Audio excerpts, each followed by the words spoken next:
আমিতো কোনো মানুহৰ লগত আমি ফেচ টু ফেচ হোৱা নাই তেওঁলোকে অনলাইন আবেদন কৰিছে অনলাইন আবেদনৰ ভিত্তিত তেওঁলোকে এডমিট কাৰ্ডখন পাইছে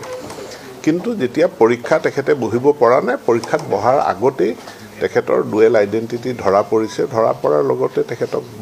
পুলিচক মাতি পুলিচক সমজাই দিয়া হৈছে এটা কেছ ৰেজিষ্টাৰ হৈছে আৰু বিভাগে যেহেতু এই ব্যক্তিজন চিহ্নিত হৈছে এজন কৰ্মৰত শিক্ষক হিচাপে গতিকে শিক্ষা বিভাগে তেওঁৰ ওপৰত সেইমতে ডিসিপ্লিনাৰী একশ্যন ল'ব সেই আইনখনো প্ৰয়োগ হ'ব এখন ইয়াৰ আগতে নটিফাই কৰা হৈছে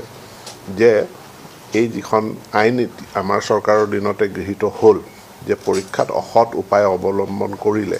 এই আইনখনৰ দফা ইয়াত যে প্ৰযোজ্য হ'ব সেইটো আগতে নটিফাই কৰা হৈছে গতিকে আইনমতে তেখেতৰ ওপৰত ব্যৱস্থা পুলিচে সেইমতে তেখেতৰ চাৰ্জশ্বিটটো প্ৰস্তুত কৰিব কাৰণ আইনখনৰ দায়িত্ব ৰূপায়ণ কৰাৰ দায়িত্ব হোম ডিপাৰ্টমেণ্টৰ গতিকে হোম ডিপাৰ্টমেণ্টে ক'ব পাৰিব এইটো প্ৰথম কেছ